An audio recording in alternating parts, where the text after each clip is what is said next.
अपर जिल्हाधिकारी बाळासाहेब कोळेकर यांच्या प्रमुख उपस्थितीत व तालुक्याचे तहसीलदार मिलिंद कुमार वाघ यांच्या मार्गदर्शनाखाली श्रीरामपूर तालुक्यातील खंडाळा येथे मंडळ अंतर्गत छत्रपती शिवाजी महाराजस्व समाधान शिबिर अभियान नुकतेच राबवण्यात आले। यावेळी तहसील कार्यालय, पंचायत समिती कार्यालय, प्रांत कार्यालय यांच्याशी निगडीत असलेल्या विविध योजनांचे दाखले सर्वसामान्य नागरिकांना उपलब्ध करून देण्यात आले। पुरवठा विभाग, वयोवृद्धांसाठी असलेल्या विविध योजना, उत्पन्नाचे दाखले, पीएम किसान योजना संदर्भातील अडचणी, ग्रामीण भागातील महिलांच्या कौशल्य व कर्तृत्व विकासासंदर्भातील योजना, प्रधानमंत्री सूक्ष्म अन्न प्रक्रिया योजना, रेशन कार्ड संदर्भातील विविध अडचणी, संजय गांधी निराधार योजना, मतदान कार्ड संदर्भातील योजना, जॉब कार्ड संदर्भात माहिती, सातबारा उतारा संदर्भातील अडचणी, जन्म मृत्यू नोंदी संदर्भातील अडचणी, पंचायत समितीमार्फत राबवण्यात येणाऱ्या पशुसंवर्धनासंदर्भातील योजना, इंदिरा गांधी वृद्धपकाळ योजना, ग्रामपंचायत मार्फत राबवण्यात येणाऱ्या रहिवासी दाखल्या संदर्भातील योजना, फार्मर आयडी अशा विविध योजनांचा यामध्ये सहभाग होता। सदर योजनांबाबत माहिती सर्वसामान्य नागरिकांपर्यंत पोहोचवावी व त्याचा लाभ त्यांना मिळावा यासाठी प्रशासनाने सदर कॅम्पचे आयोजन केले होते। यावेळी विविध शासकीय दाखल्यांचे लाभार्थ्यांना वाटप देखील करण्यात आले। उपस्थितांच्या वतीने अप्पर जिल्हाधिकारी बाळासाहेब कोळेकर यांच्यासह तहसीलदार मिलिंद वाघ व गट विकास अधिकारी यांचा यथोचित सत्कार करण्यात आला। छत्रपती शिवाजी महाराजांच्या प्रतिमेला पुष्पहार अर्पण करून कार्यक्रमाची सुरुवात झाली। राष्ट्र सह्याद्री न्यूजसाठी प्रतिनिधी युनुस इनामदार। पूर्ण वर्षभर आपले शिबिर चालू राहणार आहेत। या शिबिरामध्ये आपण जरी अर्ज स्वीकारणार आहोत, काही लाभार्थींना जिथे 1-2 दिवसाचे आपल्याकडे जे लाभ असतील ते आपण त्या शिबिरामध्ये इश्यू करणार आहोत, इथे अर्ज घेणार आहोत। कोणी फार गर्दी करण्याची गरज नाही, सगळ्यांना वेळ मिळणार आहे।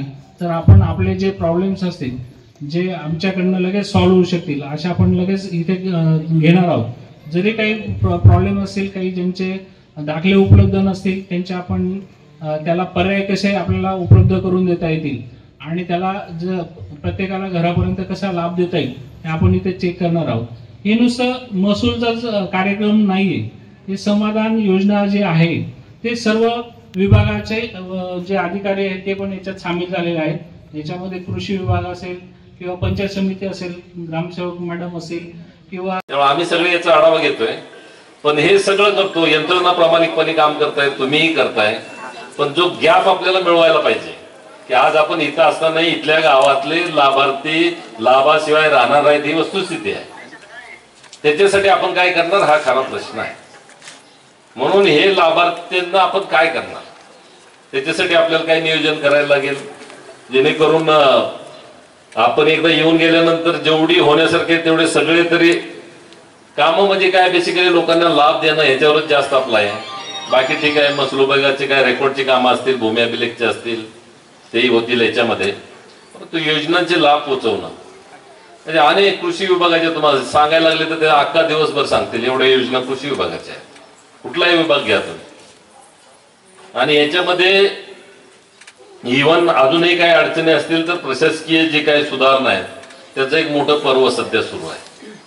प्रशासनातले अजूनही जे काय कागदपत्राची कमी कशी करता येतील, एखाद्या गोष्टीला 10 कागद लागत असतील तर ती 5 वर कशी आणता येतील, याच्यासाठी पण शासनाचे प्रयत्न चालू आहेत आणि त्याचे पण परिणाम आपल्याला पुढच्या 2 महिन्यामध्येच दिसतील।